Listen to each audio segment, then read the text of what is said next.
Hey guys, Lord Naren White here, the Holy Ghost, the one true God, back with you with the next video in our series, Great Expectations by Charles Dickens. Without further ado, returning to Great Expectations.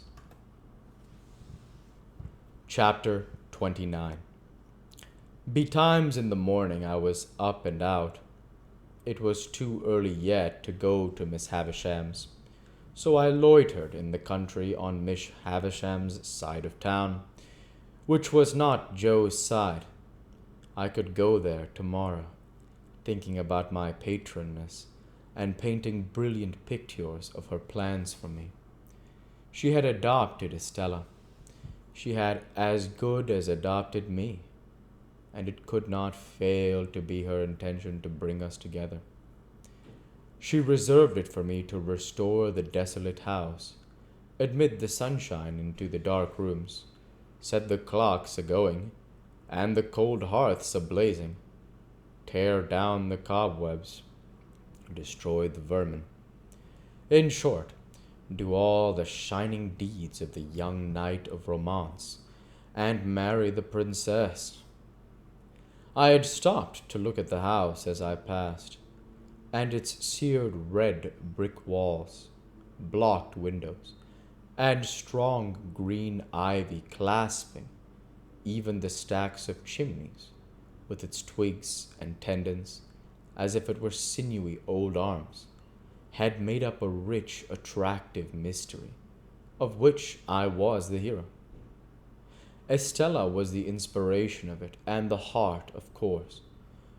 But though she had taken such strong possession of me, though my fancy and my hope were so set upon her, though her influence on my boyish life and character had been all-powerful, I did not even that romantic morning invest with her any attributes save those she possessed. I mention this in this place of a fixed purpose, because it is the clue by which I am followed into my poor labyrinth. According to my experience, the conventional notion of a lover cannot always be true. The unqualified truth is that when I loved Estella with the love of a man, I loved her simply because I found her irresistible. Once for all, I knew to my sorrow often and often, if not always, that I loved her against reason, against promise, against peace, against hope, against happiness, against all discouragement that could be. Once for all, I loved her none the less because I knew it, and it had no more influence in restraining me than if I had devoutly believed her to be human perfection.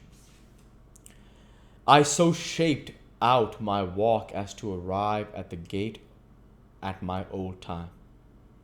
When I had rung at the bell with an unsteady hand, I turned my back upon the gate, while I tried to get my breath and keep the beating of my heart moderately quiet. I heard the side door open and the steps come across the courtyard, but I pretended not to hear, even when the gate swung on its rusty hinges. Being at last touched on the shoulder, I started and turned. I started much more naturally then, to find myself confronted by a man in a sober gray dress, the last man I should have expected to see in that place of boarder at Miss Havisham's door. Orlick? Ah, young master, there's more changes than yours. But come in, come in. It's opposed to my orders to hold the gate open. I entered, and he swung it, and locked it, and took the key out. Yes, said he, facing round after doggedly preceding me a few steps towards the house. Here I am. How did you come here? I come her, he retorted, on my legs. I had my box brought alongside me in a barrel. Are you here for good? I ain't here for harm, young master, I suppose. I was not so sure of that. I had leisure to entertain the resort in my mind, while he slowly lifted his heavy glance from the pavement up my legs and arms to my face. Then you have left the forge, I said. Do this look like a forge? Replied Orlick, sending his glance all round him with an air of injury. Now do it look like it? I asked him how long he had left Gargery's forge.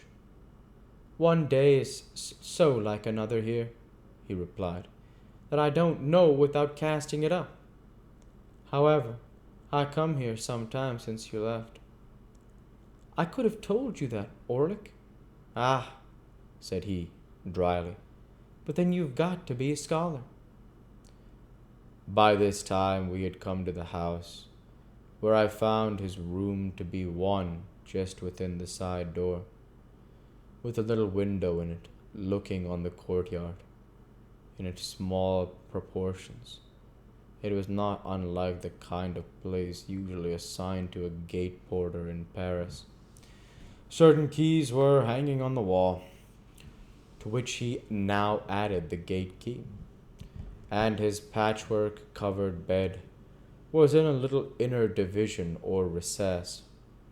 The whole had a slovenly, confined, and sleepy look, like a cage for a human dormouse, while he, looming dark and heavy, the shadow of a corner by the window, looked like the human dormouse for whom it was fitted up, as indeed it was.